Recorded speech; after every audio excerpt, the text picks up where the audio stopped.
چل چکا تھا اور اس وقت باقاعدہ ذمہ داریوں کے لیے پھر اس طرح سے ان کے خدمات مقرر کی گئی۔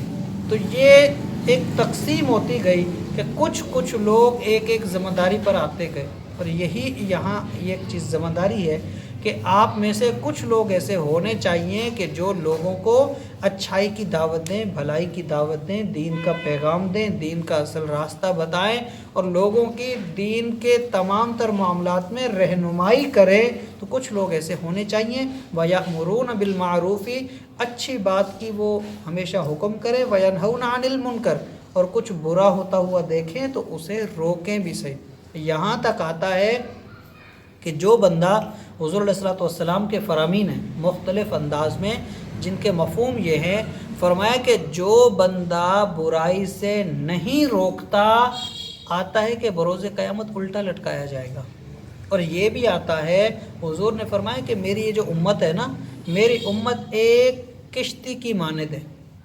اب ایک کشتی میں، ایک جہاز میں سارے سوار ہوں اور کوئی ایک بندہ اس میں سے جہاز کا پھٹا اکھاڑنے لگ جائے اور باقی اگر یہ کہیں کہ خیر ہے اب اس کا اپنا کام ہے، اس کو کیوں ہم منع کریں، وہ کر رہے تو اس کو ہم تو نہیں کر رہے نا۔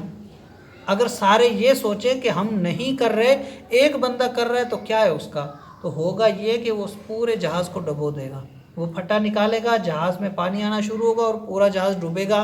تو جہاز میں فقط وہ ایک بندہ نہیں ڈوبے گا بلکہ وہ سب کو ڈبو دے گا۔ اس لیے کہا کہ جب کسی کو برائی کرتا دیکھو تو اسے سمجھاؤ اور اسے روکو۔ جو نہیں روکتا اور اس طرح سے راضی رہتا ہے، روز قیامت وہ بھی ڈوبے گا۔ اس کی بہت ساری ایسی روایتیں موجود ہیں۔ آتا ہے کہ اللہ تعالیٰ نے فرشتوں کو حکم دیا کہ جاؤ فلاں بستی کو جا کے تباہ کر دو۔ فرشتوں نے عرض کی کہ یا اللہ، تیرا فلاں نیک بندہ اسی بستی میں رہتا ہے۔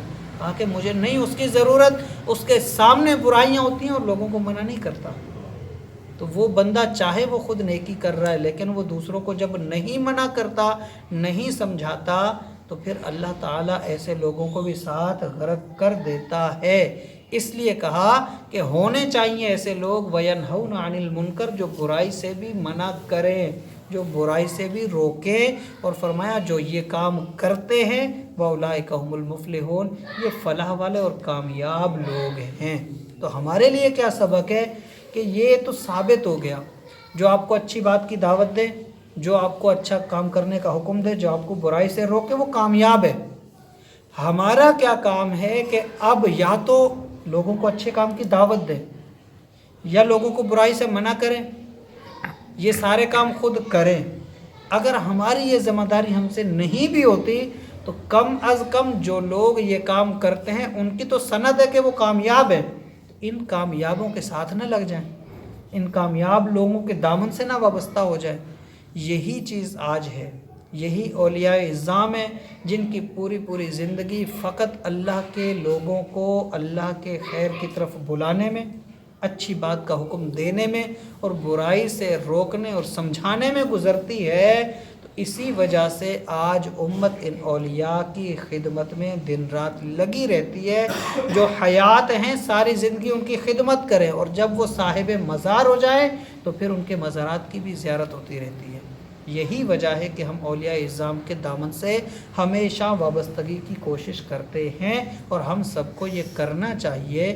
کامیاب بنو یا پھر کامیاب لوگوں کے دامن کو تھام لو، انشاءاللہ انہی کے نقش قدم پہ چلتے چلتے، انہی کے دامن سے لپٹے ہوئے انشاءاللہ یہ ہمیں بھی منزل مقصود تک پہنچا دیں گے۔